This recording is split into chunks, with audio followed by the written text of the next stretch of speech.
কুরআনুল কারীমের সঙ্গী হয় যারা কিয়ামতের দিন জান্নাতে যাইবে তারা। এখন আসেন একটু হাসরের মাঠের চিন্তাটা মিলায় নেই। হাসরের মাঠ আমাদের সামনে যে আছে এতে কোনো সন্দেহ আসেনি। নার আওয়াজটাই বোঝা গেছে অনেকেরই আছে। হাসরের মাঠ যে একটা আছে আমাদের সামনে এতে কোনো সন্দেহ নাই। ওই হাসরের মাঠে সমস্ত ঈমানদাররা দাঁড়াইবেন। কাফেররা তো সরাসরি জাহান্নামী, জীবনে কোনোদিন মুক্তি পাবে না। বাকি থাকবে ঈমানদারগণ। পরিপূর্ণ ঈমান নিয়ে যারা গেছেন তারাও সেখানে থাকবেন। যাররা পরিমাণ ঈমান নিয়ে যারা গেছেন তারাও সেখানে থাকবে। যাররা পরিমাণ ঈমান বুঝছেননি, বিশ্বাসের কমতি নাই, নামাজের টালিবালি। যখন কামের চাপ বেশি হয়ে যায় এই সময় কাম এমন গুরুত্ব দেয়, নামাজ ভুলে গেছি সব কাম এক কানো।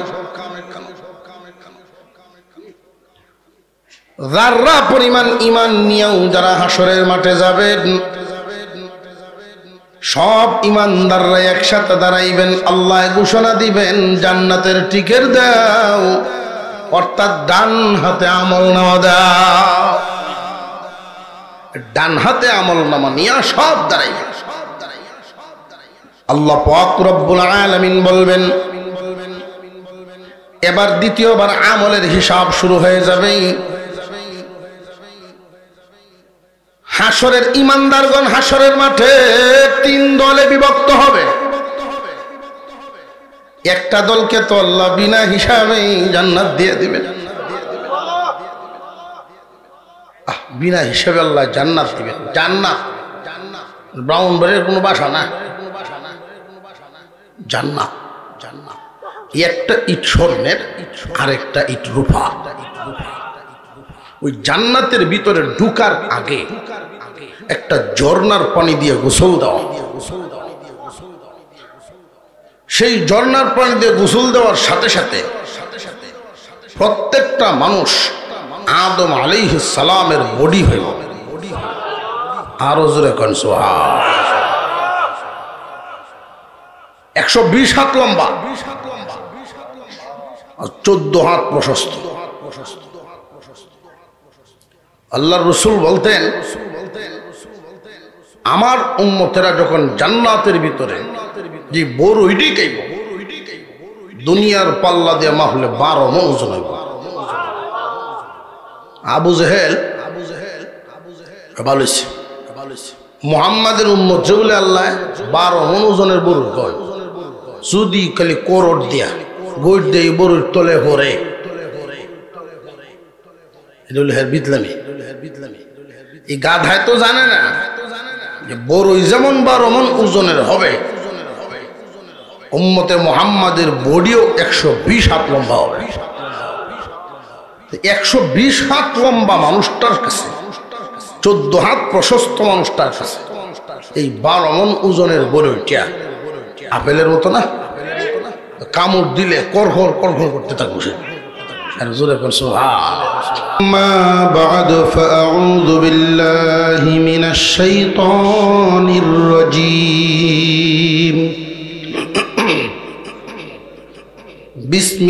বিসমিল্লাহির রহমানির রহিম। ইন্না নাহনু নাযালনায যিকরা ওয়া ইন্না লাহু লাহাফিযুন।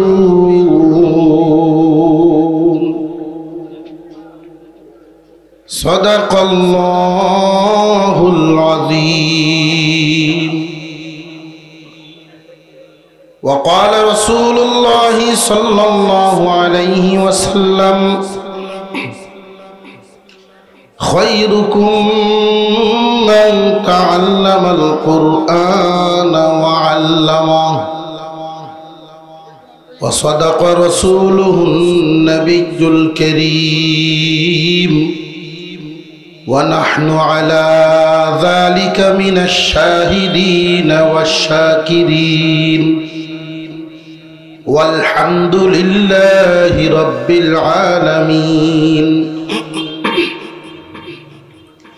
اللهم صل على محمد وعلى آل محمد كما صليت على إبراهيم وعلى آل إبراهيم إنك حميد مجيد اللهم بارك على محمد وعلى آل محمد كما باركت على إبراهيم وعلى آل إبراهيم إنك حميد مجيد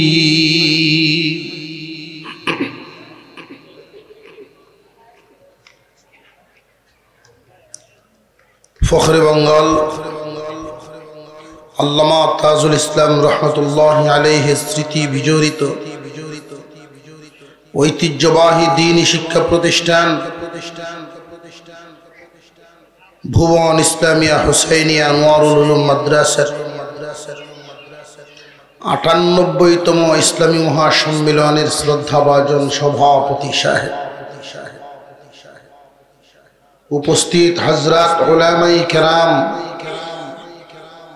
মুরব্বিয়ানে আযম, সর্বস্তরের সুধী সমাজ,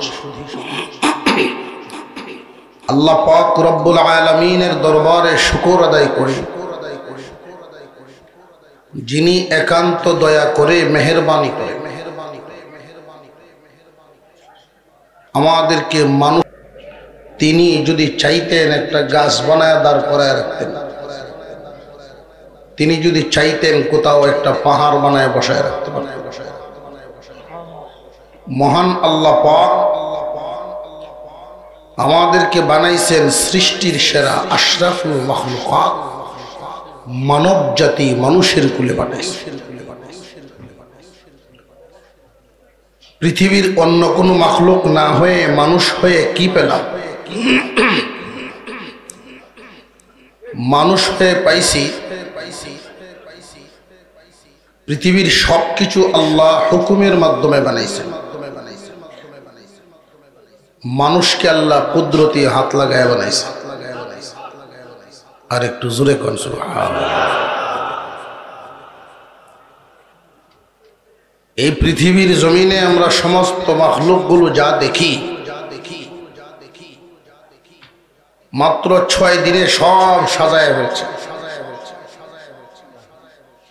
আর মানুষকে ৯ মাসের সময় বেশি লাগায়া বানাইছে। এতে মানুষের প্রতি মহব্বত বেশি, এটা বুঝতে পারছি। তাম দুনিয়াতে যা কিছু আছে আমরা দেখি আর না দেখি, সমস্ত কিছুই আল্লাহ বানাইছেন আমাদের খেদমতের জন্য, মানুষের গোলামির জন্য সমস্ত কিছুকে বানাইছেন। আর আমাদেরকে এই দুনিয়ার জন্য বানানেই নাই, আমাদেরকে বানাইছেন আখিরাতের জন্য। আখিরাতের জন্য, হ্যাঁ, আমাদেরকে আল্লাহ একটা জায়গায় নিবেন, সেই জায়গাটা আল্লাহ আমাদের মনের মতো করে বানাইছে। কিসের মতন? আমাকে একজনে জিজ্ঞাসা করছে, হুজুর জান্নাতের বয়ান তো অনেক শুনি, জান্নাত আসলে কেমন আপনিও কিছু কন। বলে আমার গলা ভাঙছে, ৩-৪ দিন ধরে ঠান্ডা খুব বেশি, তো এত লম্বা সময় আলোচনা করার মতো শক্তি সামর্থ্য নাই। জান্নাত কেমন? এক কথায় আমি বলি মনের মতন। জান্নাত কেমন বুঝাইছে? এই দুনিয়ার জমিনে মনের মতো কোনোটা পাইবেন না। বাবায় চাচায় গোষ্ঠীর সব মিলিয়া সুন্দরী বাচ্চা এক বউ এনে দিল। এইটা বেশি দিন মনের মতো থাকে না। জোরে কর। কলিজার টুকরা ছেলে, চোখের মনি মেয়ে, মাঝে মাঝে তারাও মনের মতো থাকে না। প্রিয় বন্ধু গলায় গলা মিলে চলে, তারাও মনের মতো মাঝে মাঝে থাকে না। অর্থাৎ পৃথিবীর জমিনে কোনো কিছুই মনের মতো, এই মনের মতো সব কিছু বানিয়েছেন আল্লাহ, সেই জায়গাটার নাম হলো জান্নাত।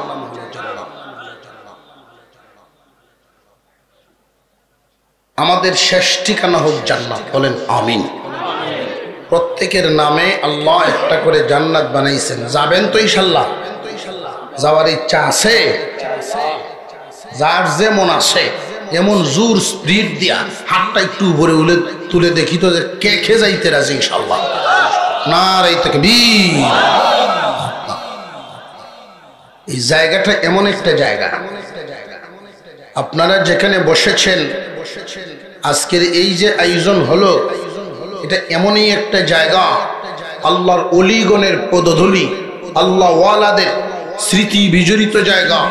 এমন একজন ব্যক্তির স্মৃতিতে এই প্রতিষ্ঠান, যিনি ফখরে বাঙ্গাল ছিলেন, বাংলার ফখর ছিলেন, শুধু ব্রাহ্মণবাড়িয়া।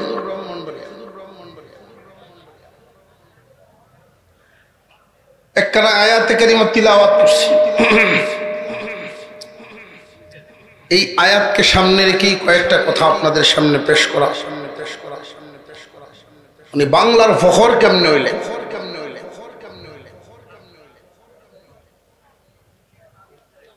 উনি যেই লাইনে পড়াশোনা করছেন আর যেই লাইনে সুনাম সুখ্যাতি অর্জন করেছেন, বর্তমান সময়ে আমাদের অনেকের চোখে ওই লাইনটাই খুব বেশি গুরুত্বপূর্ণ না।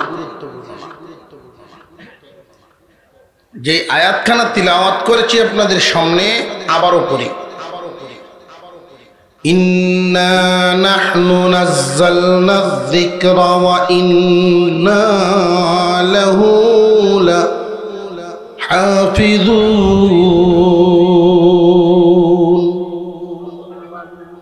আল্লাহ তাআলা বলেন, কুরআনুল কারীম যেই গ্রন্থ, এই কোরআন নাজিল করেছি আমি, আর হেফাজতের জিম্মাদারিও নিছি আমি।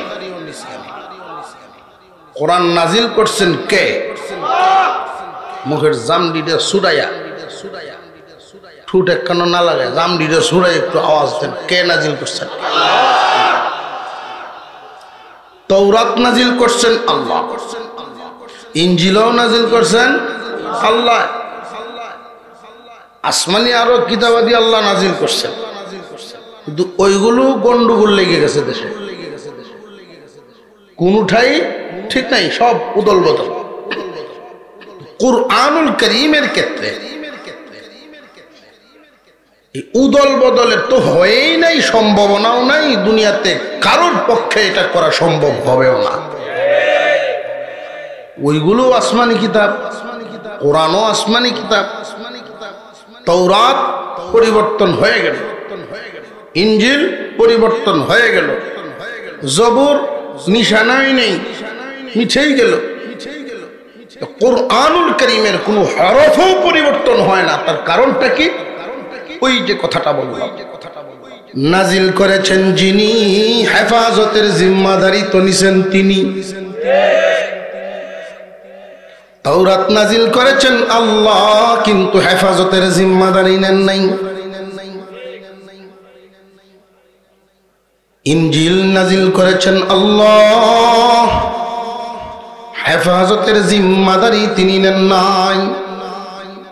কুরআনুল কারীম নাজিল করেছেন আল্লাহ, কিন্তু হেফাজতের জিম্মাদারিও আল্লাহ। যার হেফাজতের জিম্মাদারি নেন, এই জমিনে কি কেউ তার কোনো ক্ষতি করবার পারবে?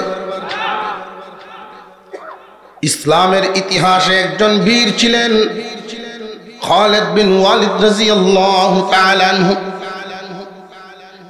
শেষ বয়সে বার্ধক্যজনিত কারণে দুর্বল হয়ে গেছেন, বিছানায় পড়ে আছেন। ওনার বিবি ওনাকে গোসল করাইয়া গায়ে তেল মালিশ করেন। দিনদার বিবি খালিদ ইবনে ওয়ালিদ রাদিয়াল্লাহু তাআলা আনহু পিঠে পেটের মধ্যে অসংখ্য তরবারির আঘাত, এক একটা আঘাতের মধ্যে আঙুলটা লাগানোর বলেন এই দাগটাও কি আল্লাহর জন্য হয়েছিল? স্বামী হে, এই দাগটাও কি আল্লাহর জন্য হয়েছে নি? আহ, আপনি কত ভাগ্যবান, ওইটাও বুঝি আল্লাহর জন্য হয়েছে। খালিদ বিন ওয়ালিদ রাদিয়াল্লাহু তাআলা আনহুর চোখ দিয়ে গড়গড় করে পানি পড়া শুরু হয়েছে। বিবি, মনের আশা তো রইল, মনে পূরণ হইল না। আশা ছিল জিহাদের ময়দানে শহীদ হব, হতে পারলাম না। যদি শহীদ হয়ে যেতাম বিছানায় তো আর অসুস্থ হয়ে ঘোরাঘুরি করা লাগতো না। খালিদ বিন ওয়ালিদ রাদিয়াল্লাহু তাআলা আনহুর বিবি একটা জবাব দিয়েছিলেন, স্বামী আপনি মনে হয় ভুলে গেছেন আল্লাহর পয়গম্বরের জবান মুবারকের কথা। এই জন্যই মাঝে মাঝে বলি, বিবি যদি দিনদার হয় স্বামীর জন্য দিনের পথে চলা বড় সহজ হবে। ঘরের মহিলা যদি দিনদার হন, পুরুষরা দিনের উপরে চলা সহজ। স্বামী হে, আল্লাহর পয়গম্বরের কথাটা কি আপনি ভুলে গেছেন নাকি? বিশ্বনবী যে বলছেন খালিদ সাইফুল্লাহ, আপনি না আল্লাহর তরবারি রাসূলের জবান দিয়ে বেরিয়েছেন। আপনি কি এভাবে ভাবেন নাই আল্লাহর রাসূল বলছেন খালিদ আল্লাহর তরবারি? ও স্বামী, এই পৃথিবীর জমিনে এমন কোন তরবারি নাই যেই তরবারি আল্লাহর তরবারি ভেঙ্গে দেয়। কোন তরবারি আছে যে আপনার মতো তরবারি ভেঙ্গে দিবে? কাফেররা যদি আপনাকে শহীদ করে ফেলতো যুদ্ধের ময়দানে, তারা বড় গলায় বলতো আল্লাহর তলোয়ার ভেঙ্গে লাইছে। আল্লাহর রাসূলের জবান মুবারক থেকে বেরিয়ে গেছে খালিদ সাইফুল্লাহ, আপনার হেফাজত নিশ্চিত হয়ে গেছে। আল্লাহ যদি জিম্মাদারি নেন আর কোনো ভয়ের আর কারণ নাই। কোরআন নাজিল করেছেন কে? প্রত্যেকেই জবান খুলে আওয়াজ দিবেন, নাজিল করছেন কে? হেফাজতের জিম্মাদারিও নিছেন। এই জন্যই তো কোরআন নাজিল হওয়ার থেকে নিয়ে এই পর্যন্ত লক্ষ্য করে দেখেন, কুরআনুল কারীম নাজিল করছেন আল্লাহ আপনার আমার পয়গম্বরের উপর। কোরআন নাজিল হওয়ার আগে ব্যক্তি মুহাম্মাদের কোনো শত্রু ছিল না।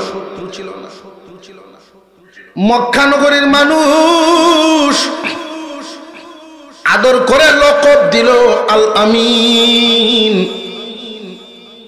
যখন থেকে কোরআন নাজিল হওয়া শুরু হইল আল আমিনের বিরুদ্ধে চলে গেল। আসলে কি আল আমিনের বিরুদ্ধে গেছে না কোরআনের বিরুদ্ধে? একদল কোরআনের বিরুদ্ধে চলে গেছে, আর আরেকটা দল মানুষ দিন যায় আর কোরআনের পক্ষে এসে দাঁড়ায়। দিন যত যায় কোরআনের পক্ষে এসে দাঁড়ায়। ইতিহাস তালাশ করলে আজও পর্যন্ত এই যে দলটা কোরআনের পক্ষে দাঁড়ানেওয়ালা দল, কোরআনের পক্ষে দাঁড়ানেওয়ালা দলটা কি আসলে বিফল না পুরাপুরি সফল? অট্টালিকায় জীবন যাপন করতে পারে কিন্তু কোরআনের বিরুদ্ধে দাঁড়াইলে তারা বিফল। বাঁশের ছাউনির নিচে জীবন যাপন করে গেছেন, মুঠা বাতে মুঠা কাপড়ে দিন চালিয়ে গেছেন। কুরআনুল কারীমের পক্ষে দাঁড়ানোর কারণে আল্লাহ তাদেরকে সফল বানায় দিয়েছেন। কেমন সফল, কেমন সফল? কোরআনের পক্ষে থাকবে যারা জান্নাতের মালিক হবে তারা। মনে আছে না? জান্নাত আল্লাহ বানাইছেন কেমন? যে মনের মতন। ওই মনের মতো জান্নাত যারা চায় তারা জীবন ভর যেন কোরআনের পক্ষের হয়ে যায়। কুরআনুল কারীম থেকে দূরে সরলে মানুষ বিফল হয়। বিফল লক্ষ্য করেন, তাম পৃথিবীর জমিনে কোরআনের বিরুদ্ধে যত মিশন আছে, ইসলামের বিরুদ্ধে যত সংগঠন মুসলমানদের ক্ষতি সাধন করতে পারে, যত গোত্র আছে, সমস্ত সংগঠন সমস্ত মিশনের লক্ষ্য কিন্তু একটা, ঘুরে ফিরে সবার নিশানা এক জায়গায়। সেটা কোনটা? যে উম্মতে মুহাম্মাদিকে কোরআন থেকে দূরে সরাও, উম্মতে মুহাম্মাদিকে কোরআন থেকে দূরে রাখো। কুরআনুল কারীম এমনই একটা গ্রন্থ, কুরআনুল কারীম এমনই এক কালাম, মাটির মানুষ সোনার মানুষ হয়ে যায়। কোরআন এমনই একখান গ্রন্থ, কোরআন তিলাওয়াতের কারণে অন্ধকার হৃদয় আলোকিত হয়ে যায়, দুর্বল মানুষ সবল হয়ে যান, মানসিকভাবে গরিব মানুষ ধনী হইয়া যান। কুরআনুল কারীম থেকে দূরে সরিয়ে রাখা সমস্ত ইসলাম বিরোধী সংগঠন, ইহুদি বলেন, খ্রিস্টান বলেন, অর্থাৎ অমুসলিম বলতে যা আছে, সমস্ত অমুসলিমদের যত টার্গেট, মিশন, লক্ষ্য একটাই, যে কোরআনের সাথে যেন মুসলিমদের মিল না থাকে। আর এতে এদের অনেক সফলতা আছে, ওরা অনেক সফল হইতেও আছে। কিভাবে হইতেছে? যে আমরা মুসলমান যেই পরিমাণ সংখ্যায় আছি, কোরআনের হেফাজতের কাজে এই পরিমাণ লোক নাই। আল্লাহর রাসূলের জামানায়, হুজুর আকরাম সাল্লাল্লাহু আলাইহি ওয়াসাল্লামের জামানায় একদল মানুষ কোরআনের পক্ষে আর একদল কোরআনের বিপক্ষে। কুরআনুল কারীমের পক্ষে যারা ছিলেন সংখ্যায় কম, অর্থ, শিক্ষা, সব দিক থেকে দুনিয়ার লাইনে অনেক নিচের লেভেল, কিন্তু কুরআনুল কারীমের সঙ্গ দেওয়ার কারণে, কোরআনের হেফাজতের দলের সাথে থাকার কারণে আল্লাহ পাক রব্বুল আলামিন ওই কম দামা মানুষগুলোর দাম কেমন বাড়াইছেন ইতিহাস থেকে। চাক্ষুষ একটা প্রমাণ চোখের সামনে, 10 লক্ষ টাকা দিয়েও যদি কেউ একটা শাড়ি কিনেন, ব্যবহার করেন, জীবনে কোনোদিনও সালাম করত না, সুমাও দিত না। এই শাড়ি যদি ছোট বাচ্চা হিসাবও করে দেয়, তবু এর প্রতি দয়া মায়া এত বাড়ত না। কিন্তু 100 টাকা গজের কাপড় দিয়া যদি মাওলার কালামের গিলাফ বানায় দেয়, আল্লাহর কালামের সাথে লাগার কারণে এটার দাম বেড়ে যায়। কুরআনুল কারীমের সঙ্গী হয় যারা, কিয়ামতের দিন জান্নাতে যাইবে তারা। এখন আসেন একটু হাসরের মাঠের চিন্তাটা মিলাই নেই। হাসরের মাঠ আমাদের সামনে যে আছে, এতে কোনো সন্দেহ আসেনি। নার আওয়াজটাই বোঝা গেছে অনেকেরই আছে। হাসরের মাঠ যে একটা আছে আমাদের সামনে, এতে কোনো সন্দেহ নাই। ওই হাসরের মাঠে সমস্ত ঈমানদাররা দাঁড়াইবেন, কাফেররা তো সরাসরি জাহান্নামী, জীবনে কোনোদিন মুক্তি পাবে না। বাকি থাকবে ইমানদারগণ। পরিপূর্ণ ঈমান নিয়ে যারা গেছেন তারাও সেখানে থাকবেন। যাররা পরিমাণ ঈমান নিয়ে যারা গেছেন তারাও সেখানে থাকবেন। যাররা পরিমাণ ঈমান বুঝছেননি, বিশ্বাসের কমতি নাই, নামাজের টালিবালি। যখন কামের চাপ বেশি হয়ে যায় এই সময় কাম এমন গুরুত্ব দেয়, নামাজ ভুলে গেছি সব কামের কাম। যাররা পরিমাণ ঈমান নিয়েও যারা হাসরের মাঠে যাবেন, সব ঈমানদাররা একসাথে দাঁড়াইবেন। আল্লাহ ঘোষণা দিবেন জান্নাতের টিকেট দাও, অর্থাৎ ডান হাতে আমলনামা দাও।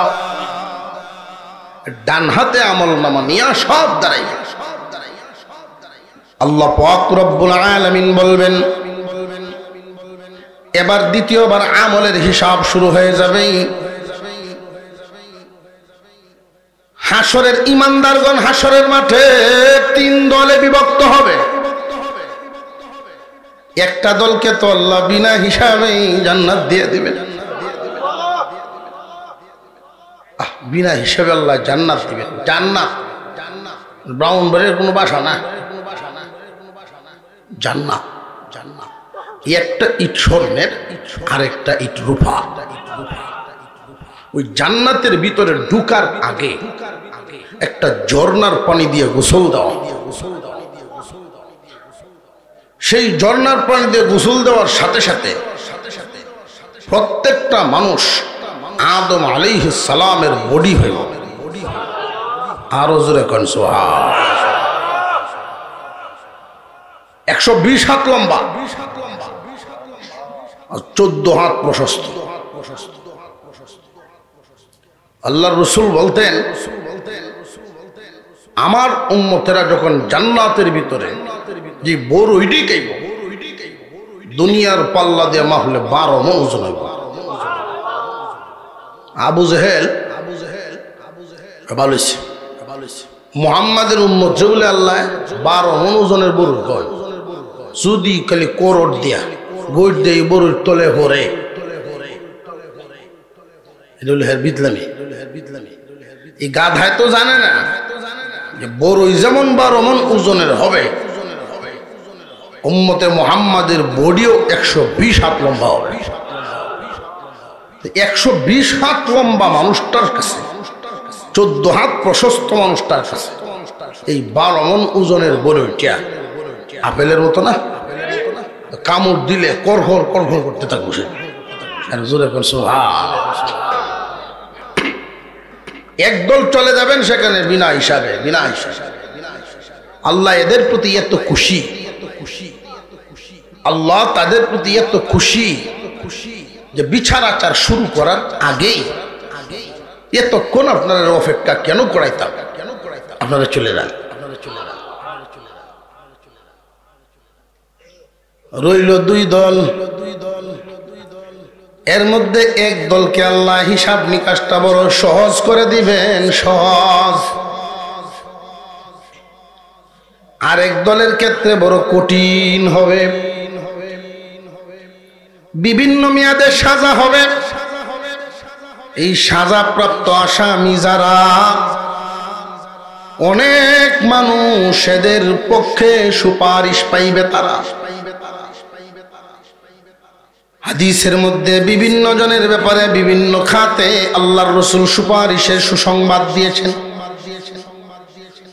قال النبي صلى الله عليه وسلم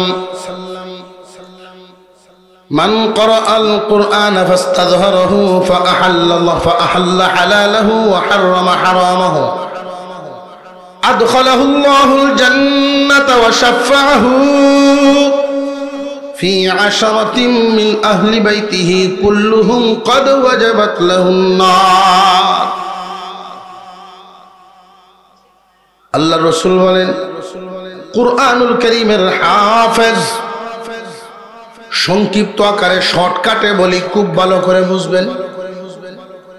কোরআনের হাফেজ কিয়ামতের দিন তার দাম আল্লাহ এতটাই বাড়ায় দিবেন, সাজাপ্রাপ্ত আসামি 1 লক্ষ 2 লক্ষ 5 লক্ষ 1 কোটি 2 কোটি বছরের সাজা হয়েছে। এইরকম সাজাপ্রাপ্ত আসামির পক্ষে যদি কুরআনুল কারীমের হাফিজগণ সুপারিশ করে, আল্লাহ আমার বংশের চাচা লাগতো, আমার পরিবারের বড় ভাই, আমার আত্মীয় অমুক, আমার মহব্বতের মানুষ, এইরকম 10 জন মানুষ, আহাল পরিবার আত্মীয়র ভিতরে 10 জনের পক্ষে সুপারিশ আল্লাহর দরবারে গ্রহণযোগ্য হবে, সাজা মাফ করে হাফিজের কথায় জান্নাত।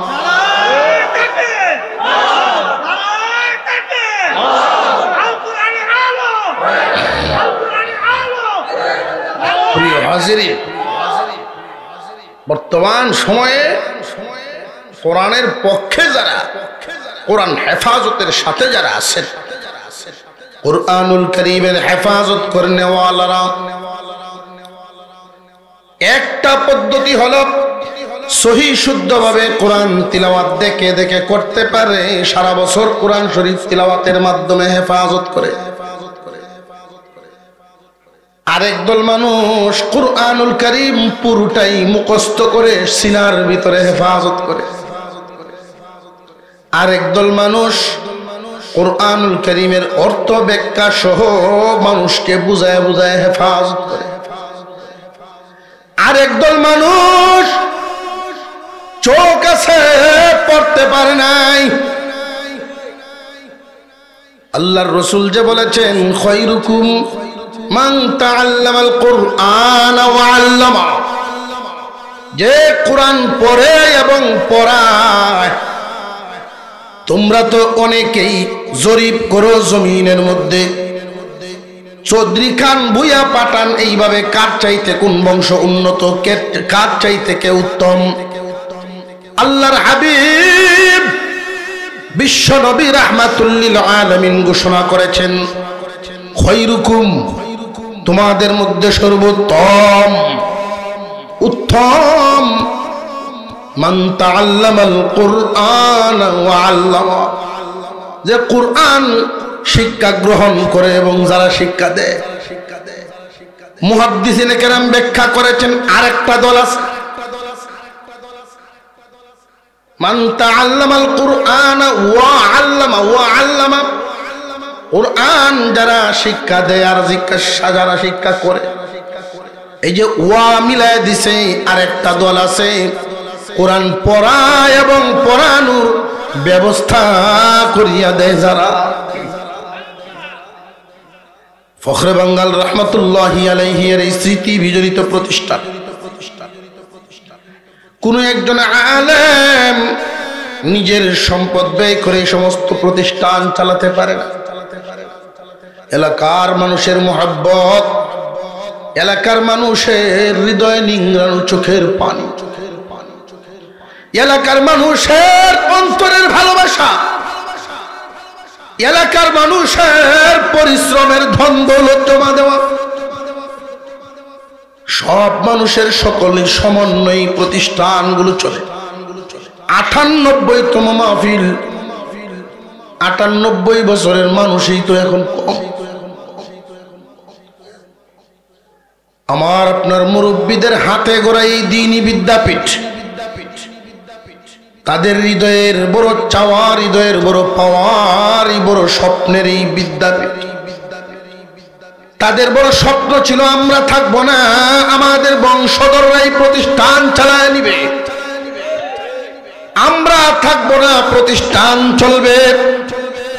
যতদিন প্রতিষ্ঠান চলতে থাকবে, যারা এর সাথে জড়িত ছিলেন সওয়াব তো পাইতেই থাকবেন, পাইতেই থাকবেন। একদল মানুষ কোরআন পড়ে আর একদল পড়ায়, একদল পড়ানোর ব্যবস্থা করে। আল্লাহ পাক রব্বুল আলামিন কিয়ামতের দিন হাফেজে কুরআন গণের সুপারিশ গ্রহণ করবেন। আলেম উলামাগণের সুপারিশ গ্রহণ করবেন, শহীদানের সুপারিশ গ্রহণ করবেন, নবীগণের সুপারিশ গ্রহণ করবেন। আরেকটা কথা বইলা দেই শুনেন, স্বয়ং কোরআনের সুপারিশ গ্রহণ করবেন। কোরআনের সুপারিশ কেমনে? একদল মানুষ এখানে থাকবে হাসরের মাঠে, যার বংশে কোনো হাফেজ নাই, বংশে কোনো আলেম নেই, চেহারা মলিন করে চিন্তিত হৃদয়ে তারা দাঁড়ায় থাকবে, চেহারার মধ্যে চিন্তার বাজ। তবে তাদের একটা গুণ ছিল, দুনিয়ার জমিনে নিজের সন্তান নাই, পড়াইতে পারে নাই, বা সন্তান ছিল পড়াইতে পারে নাই, হাফেজ আলেম বানাইতে পারেন নাই, কিন্তু এই হাফেজ আলেমদের পিছনে সারাটা জীবনই কাটায়। হাফেজ আলেমরা কোন কাজের জন্য গেলে সাধ্য অনুযায়ী সঙ্গ দিয়েছে, কোরআন হেফাজতের কাজে কোনো না কোনো ভাবে নিজের লাগাইছে। এই মানুষগুলো চিন্তিত হৃদয় বাদ করে চামড়া নিয়ে কপাল নিয়ে দাঁড়াইবে। কে এদের পক্ষে সুপারিশ করবে হাসরের মাঠে? এক পর্যায়ে অনেক লম্বা ঘটনা, এক পর্যায়ে আল্লাহর কালাম এক বডি নিয়ে আল্লাহর সামনে দাঁড়ায় যাবে। জজ আর উকিলের মতো মুভ শুরু হবে। আল্লাহ, আমি কালাম সুপারিশ করতেছি, এই মানুষগুলোরে তুমি মাফ করে দাও। এখানে এমন মানুষ আছেন লজিং রাইকা খানা খাওয়ায়া কোরআনের হাফেজ বানাই। রক্তের কোনো সম্পর্ক ছিল না, আত্মীয়তার সম্পর্ক ছিল না, দুনিয়ার স্বার্থের কোনো সম্পর্ক ছিল না, স্বার্থের উদ্বেগ একমাত্র আমি কালামের মহব্বতেই তারা এই কাজগুলো করত। আমি তোমার কালাম সুপারিশ করি, এদেরকে মাফ করো। আল্লাহ পাক রব্বুল আলামিন বলবেন, এদের তো এই গুনাহ, ওই গুনাহ, এই গুনাহ। আয় আল্লাহ, এরা গুনাহগারের জন্যই তো আমি সুপারিশ করতেছি। গুনাহ যদি না থাকতো গো, সুপারিশের দরকার হতো না।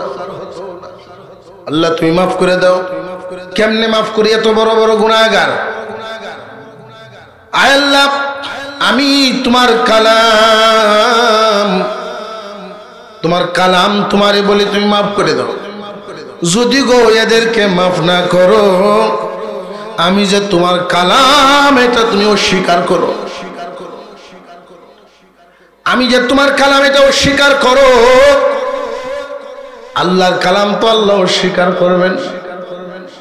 কুরআনুল কারীমের সুপারিশ আল্লাহ গ্রহণ করে নিবেন এবং অসংখ্য অগণিত কোরআনের মহব্বতকারীকে মাফ করবেন। কিয়ামতের কঠিন ময়দানে কোরআনের হেফাজতকারী হয়ে কোরআনের সুপারিশ নসিব হোক। আল্লাহ যেন আমাদের সকলকে তৌফিক দেন, বলুন আমিন। আরো জোরে বলেন আমিন। আপনারা জানেন এই সমস্ত প্রতিষ্ঠানগুলো সকলের সহযোগিতার মাধ্যমেই চলে, একক কোন ব্যক্তিগত উদ্যোগে চলতে পারে না। ফখরে বঙ্গাল রহমতুল্লাহি আলাইহির